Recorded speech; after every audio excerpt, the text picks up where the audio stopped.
card of reactions. Sit. Complete report card of your actions. Ahmad has something he really wants to say in the back. I didn't ask a question though. What is it? Fatherhood. Fatherhood. He's jumping the gun. What are you, psychic? I was going to ask that question next. You can take a seat. What are the 4 big tasks that we're preparing for in life? Donovan. That's 1. Marriage and fatherhood. Sit. Joseph. Friendship. Friendship. Take a seat. Justin. Citizenship. Take a seat. Khalil.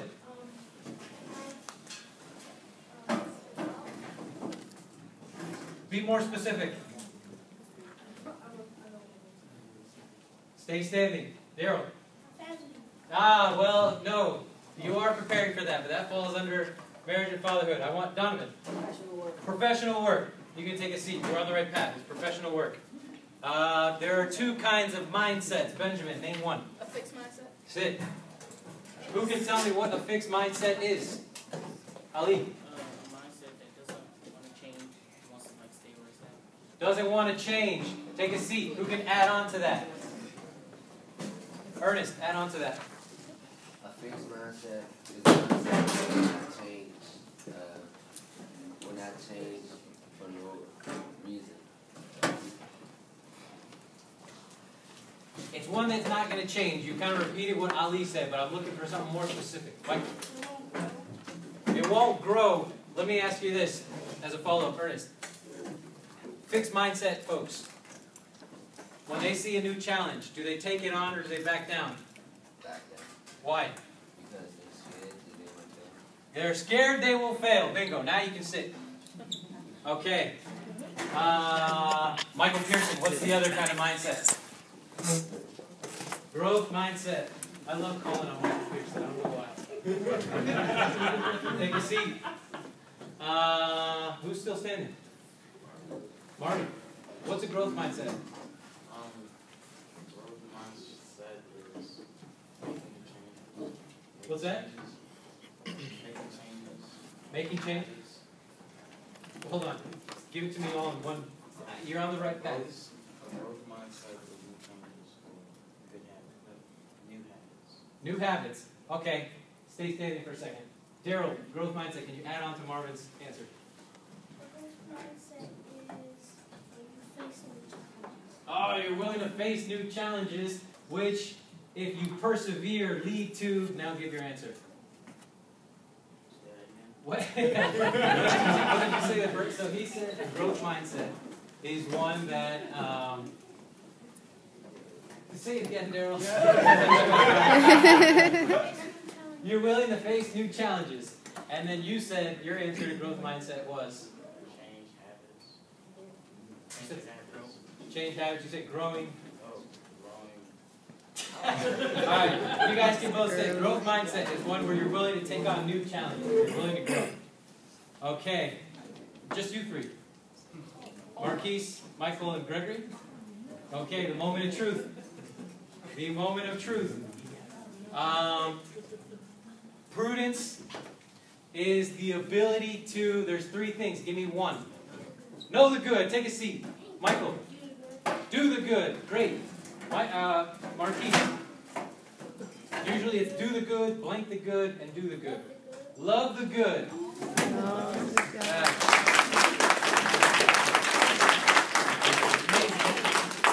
All right. So, to give you an idea, I wrote this long speech, and I don't even think I'm going to get to it because something happened yesterday, which made me just appreciate and value even more so what we have here.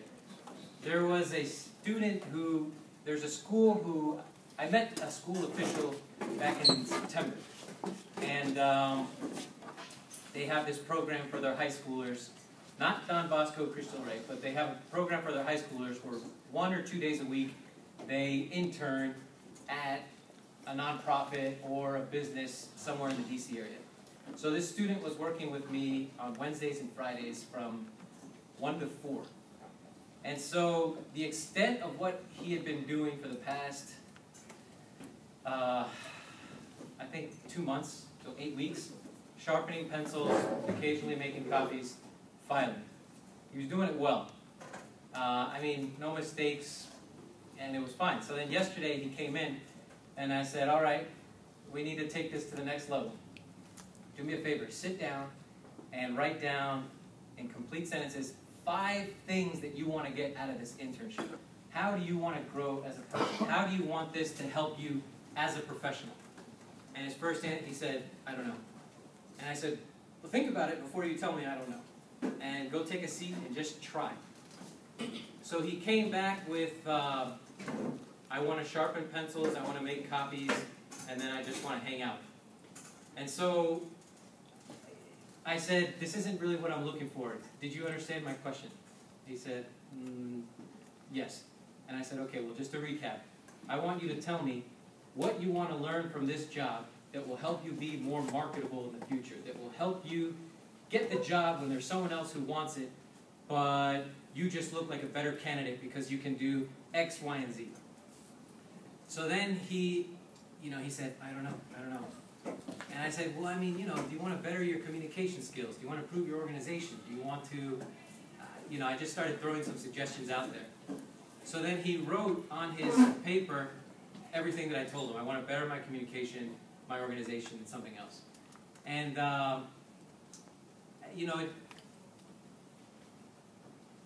just no effort. And so I told him, and I was like, all right, well, put the paper aside for a second.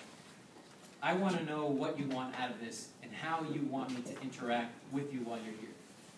Do you want to just, no, I said, do you want me to coach you, to teach you how to make your way around the office, how to become a better professional, what people mean when they say this or what they mean when they say that, how to dress, how to talk, how to sit. Do you want me to stay on you so you can develop these habits? And I said, or do you want me just to leave you in the room and occasionally if I need something, I just go in there and I say, hey, so-and-so, can you do this for me? And he said, the second one. And I won't lie, I was taken aback. Because I framed it in such a way where it was like, how can you choose one over the other? So I had to take a second and I said, well, you're serious? And he said, yeah. And I said, okay. So I was like, well, next what I want you to do, I gave him a notepad and a pencil. Just like we did in here with you guys, remember SOTAs? Situation, what's the situation, problem situation, what are your options, what are the advantages, the disadvantages, and what's the solution you choose? That ring a bell? Okay. I told him basically I want you to come up with a pros and cons list for each choice. Getting coached by me on becoming a better professional, or sitting in a room and just hanging out.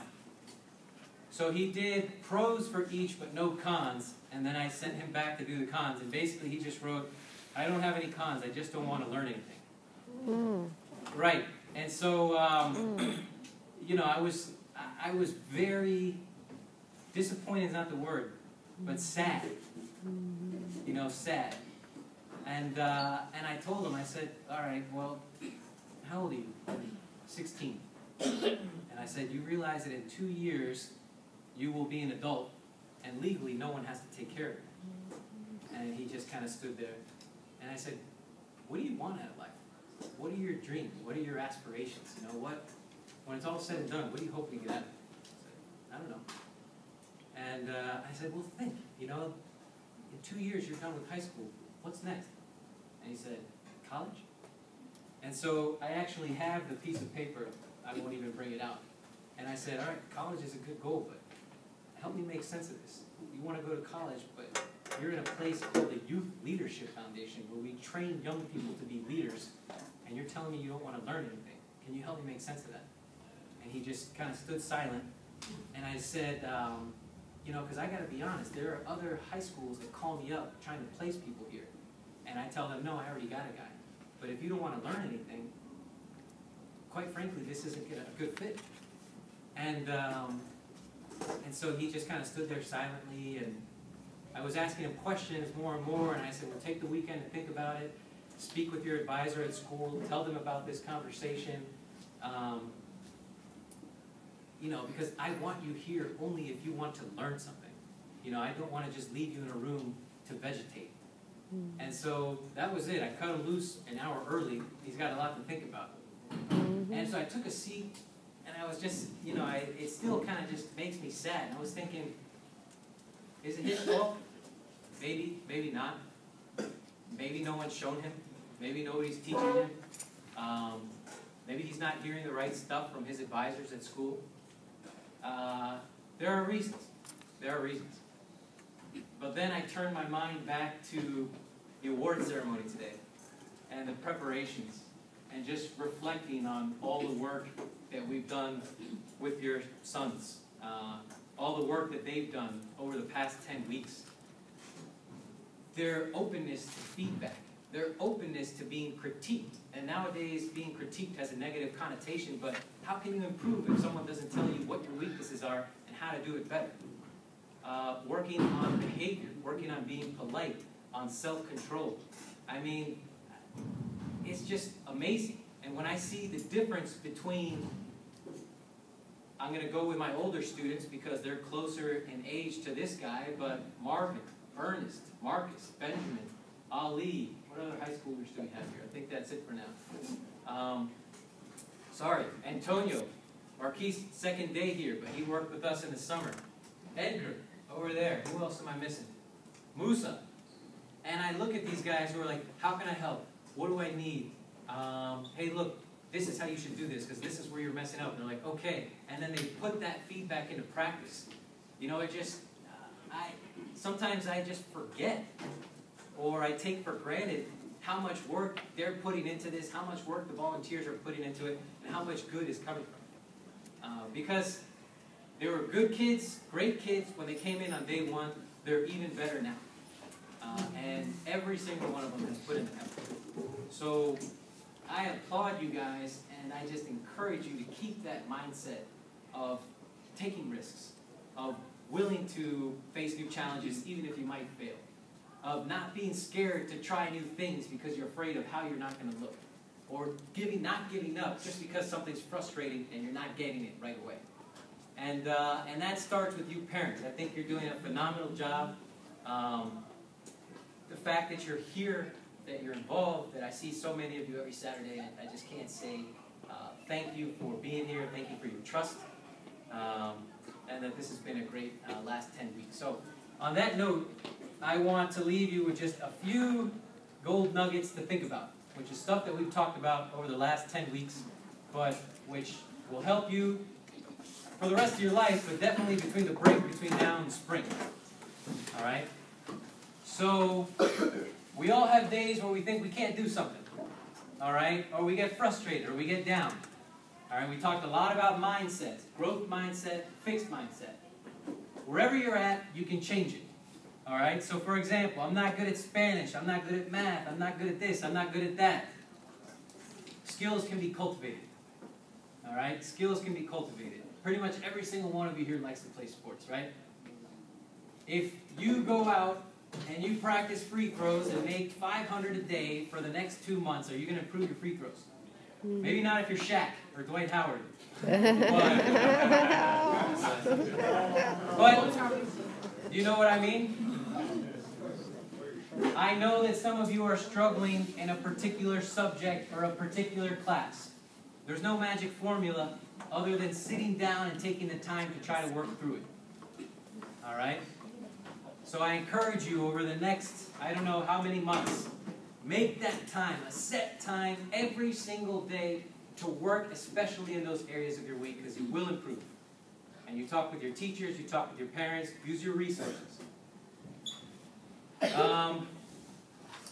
Remember that your brain is a muscle just like any other. Okay? We had the fitness challenge last week. All right? And I saw pictures. I saw a handful of parents in there participating. Actually, they're in the slideshow. You can stop by and see it and bring it up. But your brain is a muscle just like any other.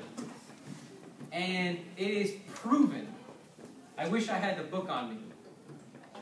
Well, let me ask you this. Do you think being a good artist, is it natural or is it something, you know, are some people just good at it and other people aren't? Who agrees with that statement? Honestly. Got Taiwan, Gregory. I used to. I actually talked with an art teacher at a local school close to our headquarters, and he was like, "I teach art."